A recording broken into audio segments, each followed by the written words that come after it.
Frère Manuel Rivero, bonjour. Bonjour. Alors une question toute simple déjà, parce que même moi j'ai besoin de savoir un petit peu, qu'est-ce que c'est qu'une cause de béatification et qu'est-ce que c'est qu'être le vice-postulateur d'une cause de béatification? Voilà, une cause de béatification, c'est le travail qui est réalisé en vue de la béatification d'une figure chrétienne. C'est-à-dire la première étape avant de devenir saint. Oui, c'est le processus, donc le processus avec ses étapes, avec un procès diocésain, avec des enquêtes, avec l'étude des textes, de manière à vérifier le bien fondé d'un rayonnement de sainteté d'une figure chrétienne qui peut être un prêtre, une religieuse, un laïc. Voilà. Et alors quel est votre rôle en tant que vice-postulateur? Vice-postulateur, c'est que dans l'ordre des prêcheurs, appelés dominicains, le postulataire de l'ordre a en charge toutes les causes. Il en a 120. Donc il ne peut pas s'occuper des 120 causes qui remplissent une bibliothèque. Et donc le postulataire de l'ordre nomme des vice-postulataires qui vont s'occuper d'une manière plus précise de telle ou telle cause. Donc il m'a confié la mise en lumière de cette cause merveilleuse du fondateur de l'école biblique de Jérusalem. Justement, dites-nous déjà en quelques mots, parce qu'on est contraint par les limites, mais qui est le père Marie-Joseph Lagrange?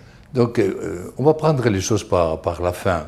Le frère Marie-Joseph Lagrange, on l'appelle père. Ces derniers mots à Saint-Maximin, le couvent royal dans le Var, ont été Jérusalem, Jérusalem, où il a vécu 50 ans. Donc, il a reçu une mission de fonder une école biblique à Jérusalem. Donc, il n'a pas demandé à être fondateur. Il a été envoyé par son provincial et il a aimé la Terre Sainte. Il a étudié la Bible sur le terrain, car il disait l'histoire se fait avec des documents et des monuments. Donc il a travaillé les documents, les manuscrits et les monuments. Il a travaillé aussi l'archéologie et surtout il a travaillé les langues. Est-ce que ce travail de préparation, c'était déjà avant de partir vers la Terre Sainte, ou c'est vraiment quand il est arrivé sur place qu'il s'est mis dans ce travail? Donc on va prendre maintenant les choses au début. Marie-Joseph Lagrange avait reçu comme prénom au baptême Albert. Donc il avait Saint Albert le Grand comme patron à cause de son oncle maternel, Albert Falsan, qui était géologue. Et donc son oncle et parrain a initié le petit Albert Lagrange aux couches géologiques. Plus tard, il va travailler les couches rédactionnelles. Voilà. Donc, dès le départ, c'est là qu'on voit le projet de Dieu dans une vocation. Le Seigneur l'a choisi pour travailler l'histoire des textes, l'intelligence de la foi, l'interprétation donc des textes bibliques, de l'Évangile. Parce que, comme on comprend bien une chose par son contraire, Confucius, le sage chinois qui marque la Chine et toute l'Asie du Sud-Est, dit « Dieu ne parle pas ». Qu'est-ce qu'il dit Confucius sur Dieu? Pratiquement rien. Donc, nous disons que Dieu nous parle à travers deux livres. La création, la beauté de la mer, des fleurs, des oiseaux, et la révélation, donc la Bible. Et pour comprendre cette parole biblique révélée, il faut connaître les langues, c'est écrit en hébreu, en grec, en latin. En latin pour les traductions, la Vulgate, et il faut connaître aussi le texte dans son contexte, les genres littéraires, l'intention donc des auteurs bibliques, des prophètes. Et donc, Lagrange a une passion, c'est de connaître Dieu et de le faire connaître et aimer. Donc il dira qu'il étudie, non pas pour faire carrière académique, mais pour le salut des âmes. Et alors, je reviens un tout petit peu sur quelque chose d'un peu concret. Qu'est-ce qu'il trouve quand il arrive en Terre Sainte En quelle année arrive-t-il là-bas? Donc il arrive en 1890 et il ne trouve pas grand-chose. Et comme il le dit lui-même, il trouve un tableau, une table, une chaise et une bibliothèque qui relève d'un curé de campagne. Et c'était déjà dans l'actuel couvent Saint-Étienne, où est aujourd'hui l'école biblique? C'était une petite communauté de frères dominicains qui accueillait des pèlerins. Voilà, les assomptionnistes avaient lancé les pèlerinages et il y avait aussi quelques frères qui s'occupaient de l'accueil des pèlerins. Mais la Grange est envoyée, après avoir étudié 18 mois, donc à Vienne, les langues orientales, parce qu'il parle donc les langues vivantes, hein, qu'il a étudiées au petit séminaire d'Autun. Il parle donc l'anglais, il parle l'allemand, il parle l'italien, et il aime lire les auteurs dans le texte original. Il a étudié donc le grec.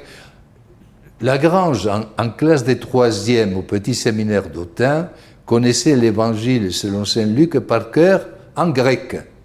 Vous voyez la qualité de ce petit séminaire d'Autun. Donc il avait cette passion pour la parole et pour l'intelligence des langues. Il dit qu'il y a une intelligence de la métaphysique, mais il y a d'autres types d'intelligence. Il dit c'est un peu comme les chevaux. Il y a plusieurs types de chevaux. Vous avez des chevaux donc, pour travailler la terre, des chevaux de course. Donc il y a une variété. Donc il y a plusieurs types d'intelligence. Et donc lui, il a reçu l'intelligence des langues, la passion des langues. Hein, car il faut comprendre ce que Dieu veut dire. Voilà, donc, et pour cela, il va étudier les langues. Et toujours avec le bonheur de grandir, parce que Lagrange a des visions. Quand il commence un travail, il voit déjà où il va peut-être aboutir ce travail. Et quand le 15 novembre 1890, il inaugure l'école biblique de Jérusalem, il donne déjà l'horizon, l'esprit et les étapes. Il dit, Dieu nous a donné dans la Bible un champ infini, indéfini, de progrès, pas de répétition, de progrès dans la vérité. Voilà. Que la Bible grandit en celui qui la lit, disait Saint Grégoire. Hein. Alors expliquez-nous aussi un peu, parce que c'est une facette du Père Lagrange qui est pas toujours très connue, mais, et en même temps qui est quand même qui marque le Père Lagrange, c'est qu'à un moment donné, au milieu de son travail apostolique, de son travail de recherche, il est en butte aux contestations, aux critiques et à la surveillance des hautes autorités de l'Église. Hein. Les papes eux-mêmes vont... Qu'est-ce qui s'est passé pour que d'un seul coup le Père Lagrange se retrouve un peu au cœur de polémiques et de contradictions? Oui, c'est simple. Hein. Donc le Père Lagrange étudie pour faire comprendre la révélation. Hein. Et il disait, l'Église catholique, en son temps, est en état d'infériorité par rapport aux protestants.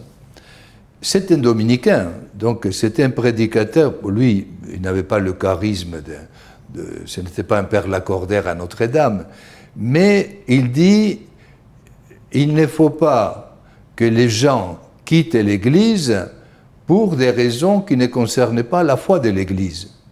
Et donc, parfois, au catéchisme, on disait des aberrations sur l'histoire du monde.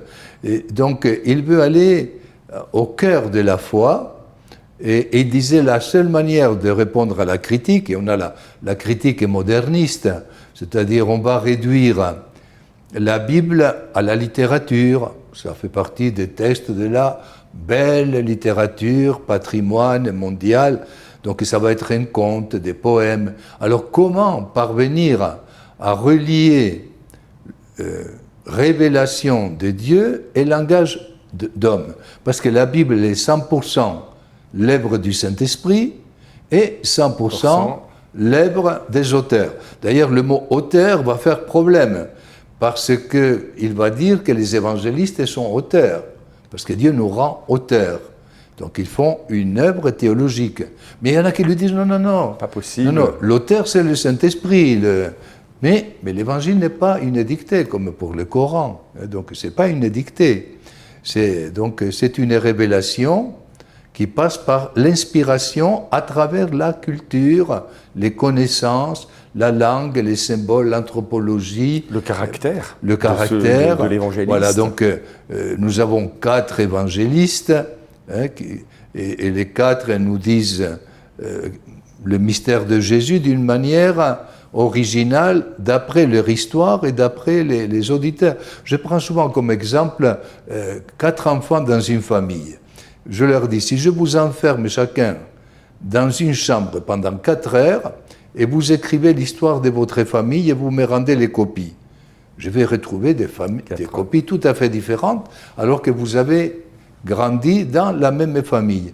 Mais les copies sont justes, car chacun, selon son expérience, selon aussi les étapes, nous ne naissons pas dans la même famille. Entre l'aîné et le dernier, il y a les parents ont vieilli, il y a d'autres enfants, donc nous ne naissons pas. Alors, donc voilà, vous parlez de la réalité familiale, ça m'intéressait. Le père Lagrange, l'être humain, quel était le tempérament, le caractère, comment est-ce qu'il est décrit par les gens qui ont vécu avec lui? Un passionné. On disait de lui qu'il ne perdait pas son temps. Voilà, donc c'est un homme, un bûcheron, on disait, donc c'est un travailleur. Un travailleur parce qu'il n'avait pas d'ordinateur, il n'avait pas de secrétaire, donc il allait lui-même chercher les livres, il travaillait avec la lampe à pétrole. À La Réunion, souvent quand je suis dans une église et que je célèbre la messe, je dis que ceux qui ont connu la lampe à pétrole lèvent la main. Il y a plein de mains qui se lèvent. Donc, et le père Lagrange a travaillé avec la lampe à pétrole, et les frères coopérateurs qui travaillaient donc pour les aspects matériels de l'école biblique lui apportaient le soir du pétrole. Et il disait, mais le matin, il y en avait presque plus. Vous savez, il travaillait aussi la nuit. Donc un très gros travailleur. Un gros travailleur, la passion pour connaître et faire connaître. Comment est-ce que lui a réagi dans la période où il était très critiqué, y compris par les plus hautes autorités de l'Église? Comment est-ce qu'il l'a vécu? Et il n'a jamais été critiqué sur des points concrets, ni de foi, ni de morale.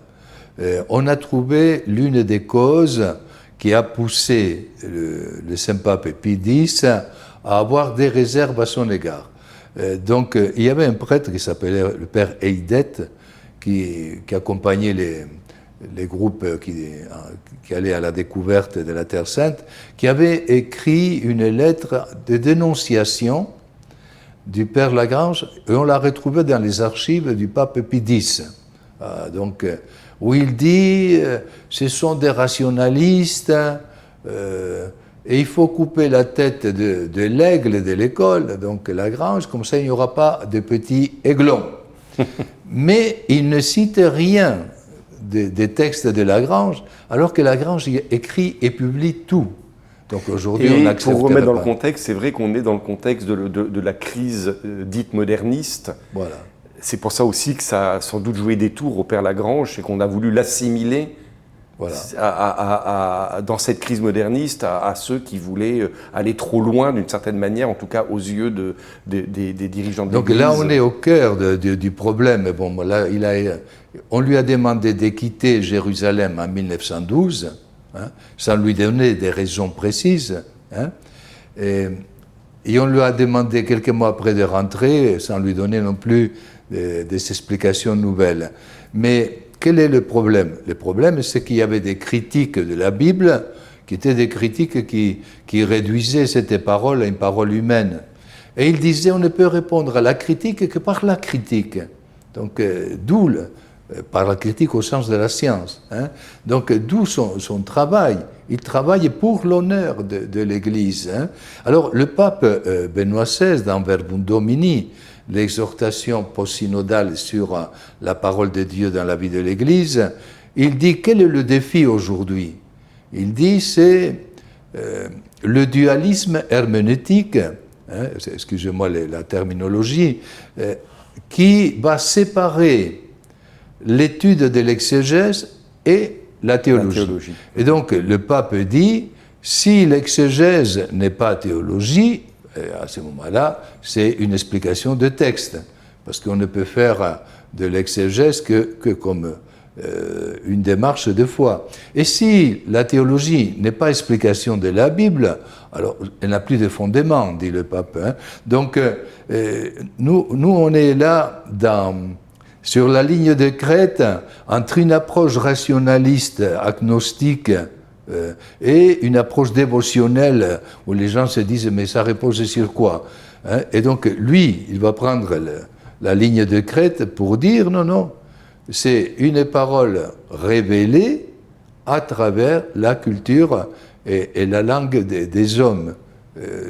Et donc, quand j'ai rencontré Jean Guiton, académicien, qui avait été élève du Père Lagrange en 1935 à Jérusalem, il m'a dit il faut mettre le Père Lagrange sur les autels, c'est lui qui correspond aux défis contemporains. Parce que quel est le problème de l'homme contemporain, me disait Jean Guiton, c'est qu'on pense que la Bible est un simple texte littéraire. Donc Lagrange va montrer que Dieu a parlé, comme on dit à la messe, hein, parole du Seigneur.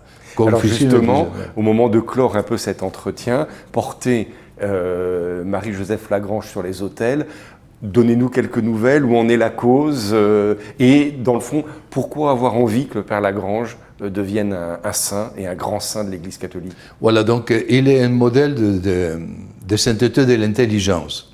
Hein?